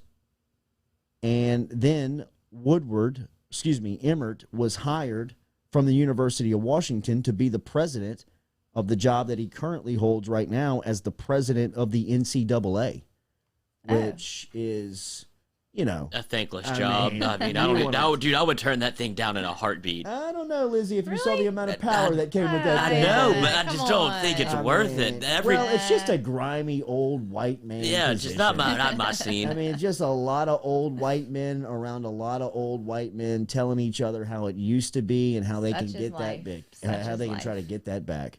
I can't believe they want to get paid. And exactly. But it seems like in that position, every time you turn around, you're going to step in it because it's too big. The NCAA is too big of an organization, not only with the male athletics, but then you have female athletics and their rise. And he was in trouble for what happened with the weight room scandal. And he just didn't say anything. He just kind of tucked tail and kind of disappeared because he's like, I don't have an answer for you because we didn't do anything about it. Like, we didn't think it would get in trouble. We didn't think we'd get in trouble. And I think it shows the true character of the organization. They're just it's a country club. Yeah. It's all a money it is. grab. I mean, it's nothing but a money grab that they see that people are starting to figure out, and they're about to have their floor pulled out from underneath them. So as far as Emmert making a move, this makes a lot of sense. It is the time. His best friend in town, take a guess. Richard Lipsy. They just drank wine together. Lipsy and Emmert just got back from their annual wine tasting trip that they take to Napa each year. Must be nice.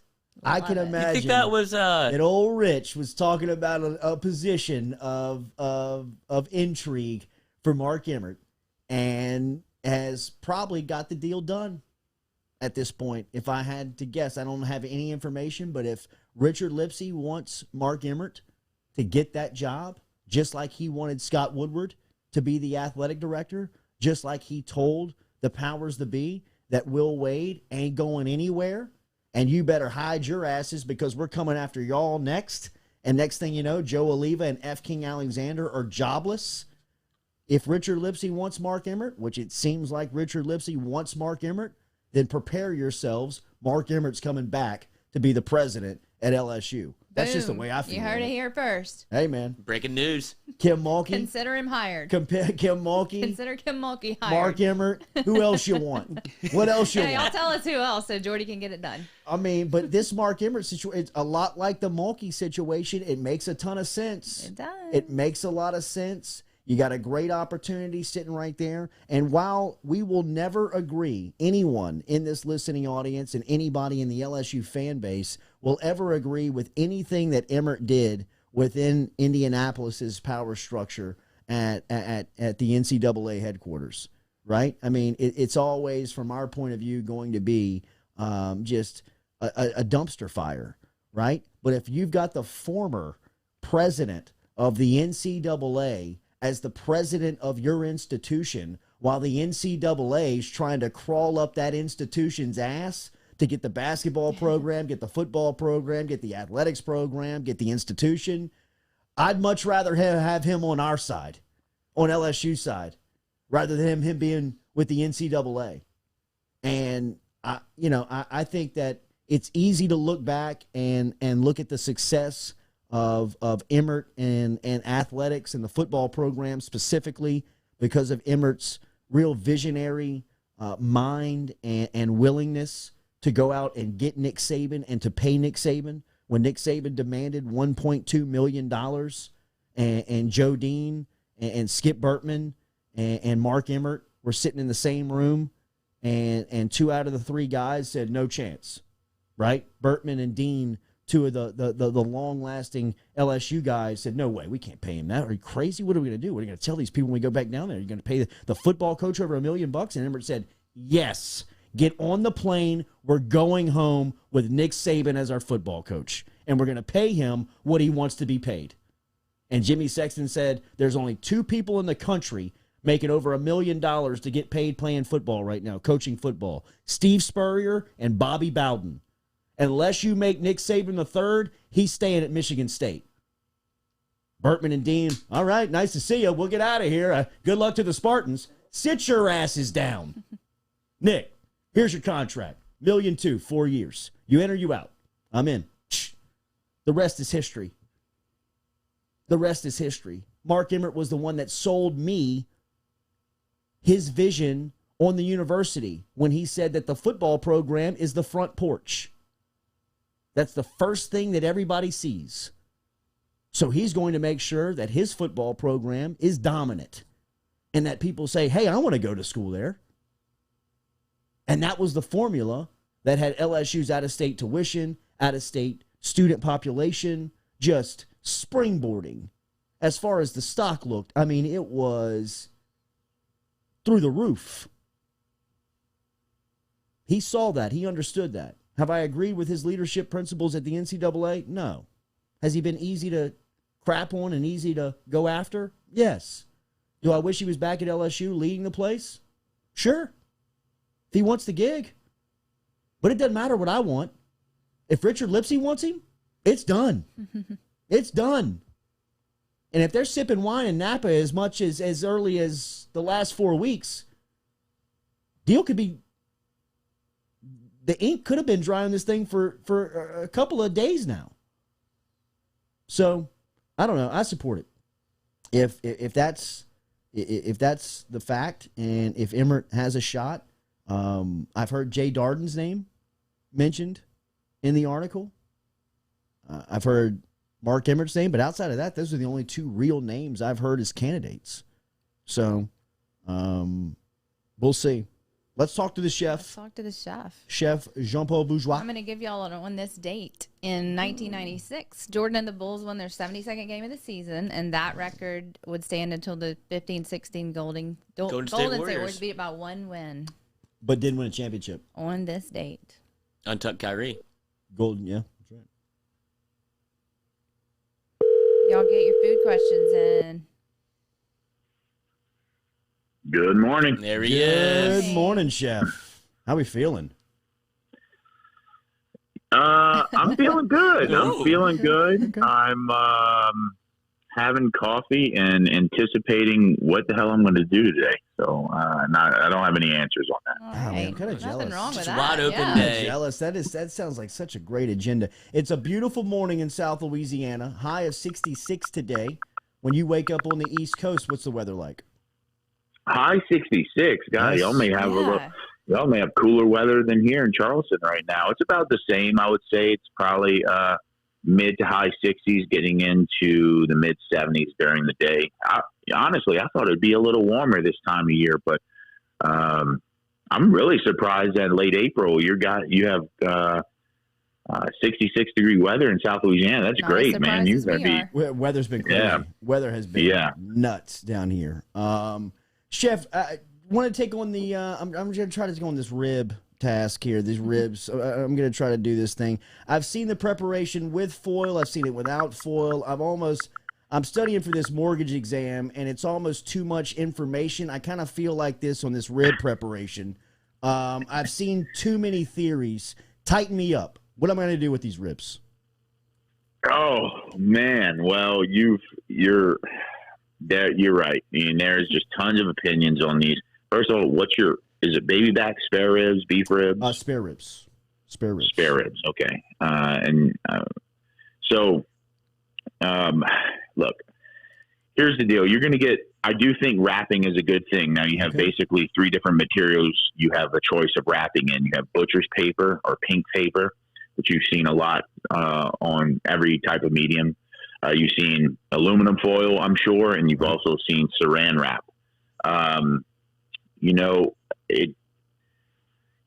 Saran wrap and foil will encapsulate the rib and really contain all the moisture better than Saran wrap the best, foil probably second, and then butcher paper. The problem with Saran wrap and foil is that it contains so much moisture. Whatever bark you get on that rib, it loses some of its integrity because it starts to steam, right? And that's why people like butcher paper, because it kind of gives you this best of both worlds. It allows your rib to rest and keep that moisture in, but also not so much moisture where it steams, because that butcher paper absorbs because it's paper. So it really kind of depends on how you want to take it. Spare ribs tend to take a little bit more cooking than baby backs. They can be a little more resilient towards higher heats and temperatures because they have more fat and tissue. They're not as lean as baby backs. So you could ride them a little hot and harder on the grill and then give them a wrap and rest until they're done. Or you could, some people take them to, let's say your spare rib takes 2.5 hours to cook at 225, 250 degrees, depending on the size of the rib. Some people will smoke it till about hour, 45 minutes, 2 hours, and then the last 30 minutes, put it in the wrapper and let it finish in there. Okay. Some people will smoke it all the way through till it's done, wrap it, and let it rest in a cooler for 30 minutes and do its thing. I happen to like that method a lot. It really just depends on what your rib looks like and how do you want it. Like, what I like to do is with any recipe, ribs or anything, when I think about what I'm cooking, I think about, okay, what is the ideal scenario here when I bite into that rib? What do I want it to taste like, feel like, smell like? All that stuff. And then I just kind of reverse engineer it. Like, if I like a big bark on a rib, then obviously I'm not going to wrap it with plastic wrap or foil. I may not even wrap it at all. I'm going to keep that bark really chewy and or crusty or however I like it. If I like a soft, tender, fall off the bone rib, then I'm going to wrap the hell out of it and let it steam. You know what I mean? So yes. It's really, you really just got to ask yourself, okay, in an ideal situation, ideal world, if I can have it perfect, how do you want that rib to taste? How do you want it to feel? How much smoke you want on it? Do you want it sweet, like a sweet sauce? Do you want it dry rubbed? You want it falling off the bone, or you want to have a bite to it still?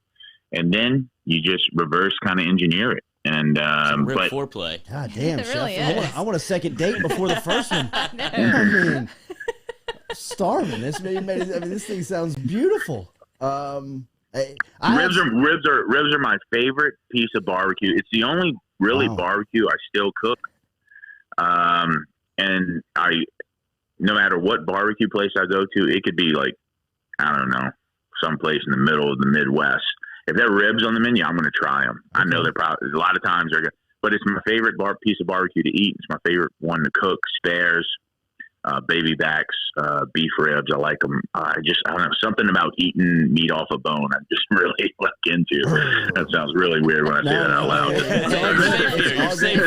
For the sake of the segment, it has been, we've got our mouths open. So I have seen the foil nightmare. I have seen the wrap nightmare where I could feel it for this guy. We were at his house and he was trying to play host. It was like an NFC championship game party.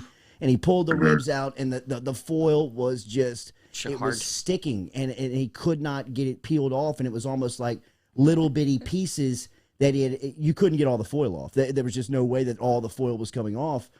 He nearly cried on the spot. I thought to myself, if I ever cook ribs, it's going to be by myself the first time, just because of this experience. So the wrapping you say is afterwards. So after yeah, okay. It could be. So here's his problem. This is any barbecue guy who's barbecued for the first time will know this, or they've read it enough to where they never made the mistake. But you have to buy heavy duty aluminum foil, not the cheap stuff. Mm-hmm. You got to get the one that says heavy duty. Primo. And there is a delineation, a true one before. And so that helps. The second thing is that if you're putting a real sugary sauce on your rib and then wrapping it and keeping it on the pit, that sugar is going to caramelize on that rib and connect with the foil, which I guarantee is what happens to him. The other thing I like to do, this is a little chef's trick, one that I've kind of stood by for my whole career with ribs especially. because ribs have a like a natural arc to them, right? So like if they're right side up, they're arcing upwards at you, like any rib bone. But when you put them in a foil pack or a plastic wrap, whether it's plastic wrap, whether you put that in plastic wrap off the pit and then rest it in a cooler, or the same with aluminum foil or paper, or if you're wrapping them and putting them back on the pit, when you put them in the wrapper, right, the fold section, put on the bone side and lay them upside down to where the arc is facing the grill plate. Does that make sense? Like, wrap your ribs upside down, because what's going to happen against the grain. Against the grain, because what's going to happen is gravity's pulling moisture down, and it's going to form like a little puddle on the bottom of that wrapper, and that's where all your meat is. That's where your loin meat is. That's where a lot of your rib meat is, and so it kind of sits in that moisture, right? So when you rest them upside down or put them back on the smoker upside down in any type of wrapping pack, whether that be foil, paper, or plastic, gravity is kind of sending that moisture downward in the bottom of that on the bottom of that wrap pack, and then kind of letting that moisture kind of collect and just keep that meat nice and moist and tender. Whew. So that's a little just upside down. Basically, just go upside down. All right, one last rib thing. This is for Jordy also. Do you take off the membrane? There's a lot of hot debate about this. Yeah, another great debate. I think, when you're cooking competition ribs, there is it's a really serious barbecue circuit out there, and people will peel the membrane off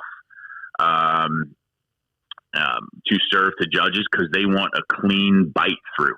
Right, so when they bite, they want their teeth marks around the rib to where they don't pull any meat off, and sometimes that membrane can kind of stick.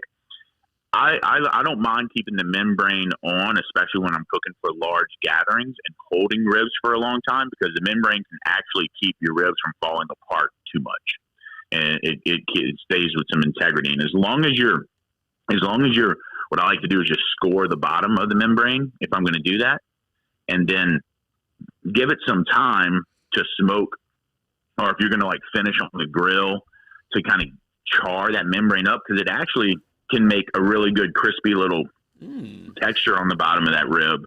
And if you score it, then that really helps break it up a little bit. Break it up and release that membrane from the meat. No way is the wrong way, but if you're cooking competition ribs, if you're going into that lifestyle and doing that, you probably want to peel it, because you want to make sure you have a bite through rib. Wow. All right, we're going to stay on meat, and Barrett Pepper has a question for us in the bunker. What's the best way to prepare prime rib? Oh, man, a lot of, if you talk to smoking guys and barbecue guys, they're going to say in the smoker, right? And they're going to say, whether it's bone in or bone out. I like always cooking prime rib with the bone in. I just think the drippings that you get from it are a lot more flavorful with the bone. It really helps insulate the meat and so on. But honestly, I'm a tried and true kind of slow roasted in the oven. I like the addition of getting a lot of salt and pepper on there. I like, garlic kind of rub, butter, rosemary, thyme, and collecting those drippings at the bottom, because I think that makes a great pan sauce or pan jus for your prime rib. And when you do that in the smoker, if you collect it, the smoke adds a great dimension to prime rib, and it's wonderful. And it's basically a low oven with smoke addition. But I think when it comes to that sauce, the smoke can overpower that sauce, and it becomes almost like liquid smoke in a way, which isn't. It's like too strong, and so you can't use it as a sauce. And I think that's just one of the really great things you get from a prime rib. This is one of those situations, and I believe last week we spoke about this, is that prime rib wants to be seasoned 24 hours in advance in an oven, in a refrigerator, seasoned in a fridge, uncovered, on a resting rack or oven rack in your fridge to allow that air to kind of dry out and make a pellicle on the outside, and really let that salt and seasoning inside. And so that would be when I think about Christmas or holidays and I'm doing prime rib for my family, it's going in the oven. I have a lot of big, like, herbaceous herbs, and I'm taking rosemary, and I'm tying it up with butcher's twine, and I'm using that as like a herb brush, and just taking some of the drippings and going above, and that it just so good. I think His family's so spoiled. you can. I mean, I know, right? I just find prime rib is it's a really rich and heavy dish, and so when you roast it in the oven, you don't complicate it with smoke. And just because you can smoke something doesn't mean you always have to or should. There's plenty of recipes out there where you're like, smoke banana pudding. Like, just make great banana pudding. You don't have to smoke it because you can't. Some things aren't just meant to be. So true. All right, let's move away from meat. What's the best way to make Brussels sprouts? Smoke them. So there's a lot of different. So if you have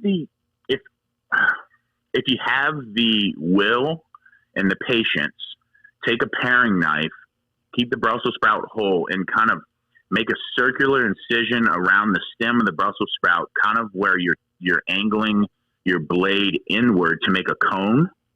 And then you can take that hard core out, and then you can just peel the leaves back to be separate leaves. That's my favorite way. And then I'll just like quick, like almost stir fry in a hot cast iron skillet. Not everybody has that knife skill or patience to remove all the individual leaves, but you can get the same thing. Just remove that tip of the core where it can be a little fibrous, cut it in half. And what I like to do is basically get a big cast iron pan. So your Brussels sprouts are cut in half, right? They are lightly oiled and seasoned with salt and pepper. Okay, it's pretty easy. It's in a mixing bowl.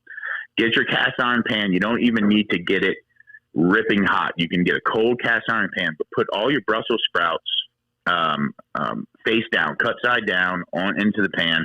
This also helps with you can also do this on a cookie sheet or a baking sheet. I just like cast iron pans because they're heavy bottom. So if you're going to do it on a cookie sheet, use your heaviest one or your heaviest bottom so it really disperses the heat. And with a cast iron pan, you can start it on top of your stove. And so if I had my ideal way, I would take those Brussels sprouts, start in a cold pan with a little bit of oil in it, and then I would just turn the heat on high. And once it starts really sizzling and getting brown on that cut side, I'll pop it into a 400, 450 degree oven and just let them roast cut side down. That's how I'm going to get the best surface area, best caramelization, best roasting kind of quality out that Brussels sprout, is by kneading contact surface, contact metal, like really hot, and letting it roast on that. Then when they're 95% done or as soft as you want them, take them out, put them back on a high fire, and then you could like finish them, like stir them around, get the other side a little, and they'll pick up all the little bits. You can add some onion and garlic at this point. You can finish them with some red wine vinegar or salt or fresh herbs. What kind of oil did you say? Olive? Vegetable oil. If you're going to roast you're going to roast or like avocado oil, something like that with a higher smoke point. Mm-hmm. Olive oil is great if you want, like, because you're not using a lot of oil in this preparation. Mm-hmm. You can finish it with olive oil and like big squeeze of lemon, some olive oil, some parsley, again, some shallots and garlic, and throw in that when you take them out the oven. The trick is cooking them 90% of the way to make sure you get all those like, the worst thing about Brussels sprouts is when they're like steamed or boiled. Like, I don't dig that. I need like brown, roasty, caramelized Brussels sprouts. Absolutely. And so cooking them 90% of the way to really focus on that browning is key and ideal. And when you take them out of the oven, that's when you can start adding, you meant shallot, your garlic. And then when they're completely done, you finish them with a little more olive oil for freshness, big handful of chopped parsley or chive or tarragon, whatever you got. When would you add bacon if you were adding that? Big old squeeze of lemon. So if I was to add bacon, what I would do is I would render all my bacon first, and I would get it crispy, and I would keep the fat, and I would roast my Brussels sprouts in that bacon fat. Mm. And then once they come out of the oven, I would add my crispy bacon at the end so it stays crispy. I wouldn't cook them together, because then your crispy bacon is going to get soggy. And you have a great opportunity to save that crispy bacon for one, like good crispy textures throughout that. But it also, kind of, you're using that bacon in two different ways. You're rendering its fat so you can roast the Brussels sprouts, and then you're adding the crispy pieces at the end for texture, for extra bites of smoke and pop and meat. And so if you're going to do it that way, the best way is to render the bacon first, add your Brussels, roast them separately, and then add your crispy bacon bits or pieces back in towards the end of the cook. The bottom of the bowl bites with the flakes of the Brussels sprouts and the little chunks of bacon. Just, Last one, we'll get you out of here, Chef. And remember, JeanPaulBourgeois.com is the website. Incredible website. Can take you through all the stories of duck camp dinners. Can also get you online to Spiceology to link up with some of the great spices that Chef Jean Paul is cooking with. Also give you a biography of the South Louisiana native and just how cool of a life our guy is living, representing Louisiana right now. You could tell he was South Louisiana with the refrigerator. Yes. Just drop that R word. We don't need it. Last one. Scott Preston. Ask the chef the best way to prepare gator fillet. Gator fillet? Or would it be gator filet? Fillet? Well, I'm not really sure what he means by that. And I've probably cooked gator 10 times in my life. Most of those whole style gators, and the other one's the loin. If I was to assume what he was talking about, he's talking about the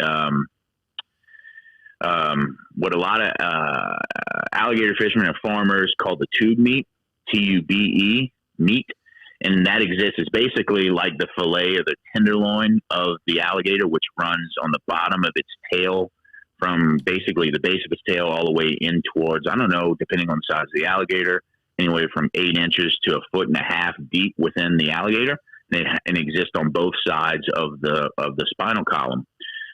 So if I was to believe that's what he meant by fillet, which that could be appropriate terminology for it. I mean, look, this is the prized meat of an alligator. From my understanding, it's the alligator that fetches the most dollar per pound, and it's also kind of sometimes can be called the butcher's cut of the alligator, meaning the one that you keep for yourself while you sell the tail meat, the backstrap. Exactly. And so it's the most tender and lean section of the alligator. And as anybody who's ever eaten alligator knows, it needs to be trimmed really well so it doesn't so you don't want to keep the alligator fat attached to meat when you fry it. It can get fishy and kind of weird tasting. And so you kind of want to make sure that's trimmed really well. But the backstrap is really lean. It's kind of free of all that. In fact, when you cut it, it really looks like a scallop. I've cooked these as almost medallions before in little 1.5-2 inch steaks to where they, again, kind of resemble scallops, and just pan fried them in a cast iron pan, and then deglazed all that with white wine and butter and parsley and lemon juice, and kind of created almost like a little piccata style sauce for them. You can tenderize them down and do the same method if you don't want them so steaky and you want them more like pan fried. Of course, in South Louisiana, this is not uncommon to take that same cut, pound it, marinate it in buttermilk, and dredge it in flour, egg, corn flour or cornmeal, and fry it that way. I've never tried smoking that cut or anything like that, or slow cooking it. But again, the trick with that cut would be, because it's so lean as most reptile and alligator is, that if you're going to smoke it or put it in the oven in that way, you want to introduce some type of moisture to it, or fat, whether that be butter or stock or apple juice, whatever that would be, to roast with it or smoke with it so it doesn't dry out. Chef Jean Paul Bourgeois, every week, money. On time. So good. Golly, man. JeanPaulBourgeois.com is where you can read everything and keep up with our guy. Duck Camp Dinners, as we tell you, is on YouTube. It's on the Mossy Oak YouTube. Make sure that you are subscribed there. But you can check him out every Wednesday right here, coming back home to South Louisiana. It's always great to hear from you, man. Have a great week. We'll talk again next Wednesday. Thanks, guys. Have a great morning. Yes, See sir. you. There he is, Jean Paul. Lots of meat questions today. That was... I mean, that was central about the ribs. Cigarette. The ribs? I know. I mean, I couldn't. I don't know. A lot of wrapping it, unwrapping it. He wasn't sure. It's on birth control. He many Goodness Ribbed gracious. For her pleasure, Yeah. The meat. Thank you, Patrick, for deflecting to vegetables. I mean, I couldn't take much more. That was, whew. 9 a.m. Is it 9 a.m. yet? Somebody get me out of here. Does that make you used? Does that make you more nervous about cooking your ribs? I thought you meant the meat question. Ribs are a hard undertaking, dude. I've never even tried ribs. Very stressful. I don't like, and it's very much like this mortgage stuff, bro. I mean, it's just a lot coming at you at once. A lot of information. There's a lot of ways. There's a lot of people that have methods. But I saw my stepdad, who is a very, very prideful dude. I mean, just wants everybody to believe that he's the smartest guy in every room type personality, have over a room full of people and him try to cook these ribs. And one of the guys that was in the room was like a quasi chef, more than a home chef, but not a restaurant chef. A Lily. Yeah, a Lily. Exactly. A Lily Courtney. Exactly. And right when we walked in, kind of gave him the over the shoulder. You didn't put the foil on, did you? No. And you could see just the panic of just pale blood rushing to the stomach, to the gut, leaving the face moment of just terror. I did. That he has screwed this up in a room full of hungry people ready to celebrate and eat, that we're going to have to make a Cane's run. That we're going to have to get a couple of boxes. We're going to have to get a family dinner because the ribs ain't happening. Unless you want a little tinfoil. As soon as my guy walked in and says, I ain't eating those ribs. Damn. And I eat those ribs.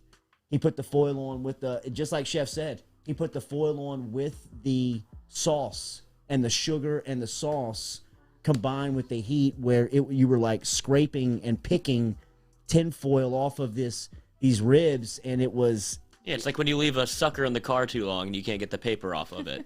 It's a lollipop. It's a lollipop. Yeah, it's a lollipop moment. It's a lollipop moment there. It's exactly right. I don't even know what we're talking about here. Ribs. Ribs. Okay. Katie, get your mind out of the gutter, for God's sakes. It's been there since the call started. Since the ribs. There is your Wednesday edition of the Jordy Culotta show. Everybody good on Zion's new shoe? They're going to look great. They're going to look great in New York. Well, I mean, they will be. Should we get a pair? They will be blue and orange in just 3 years for sure. A lot of different colorways. I liked them all. I do like them. Yeah. Who's going to be first to have them in the room? Mike. Oh yeah. Hello. Yeah. I guess the question would be second. It would be second. Probably you. Oh, you don't think so? Maybe. I'd probably so. You ordered them yet? I have not yet. Once they become It used. took me a day to look at them and get used to them. Decide if you like them or not. Yeah, you'll get them on eBay. I want Zion's haircut before I want his shoes. Yeah, I might do a little Z or something. I'll get something. Yeah, I was thinking lightning bolt this time. Going Thursday, so I might get a little lightning bolt. Sell as a Z. Yeah. Can anybody get me his autograph on the shoes? Anybody out there? That'd be pretty cool.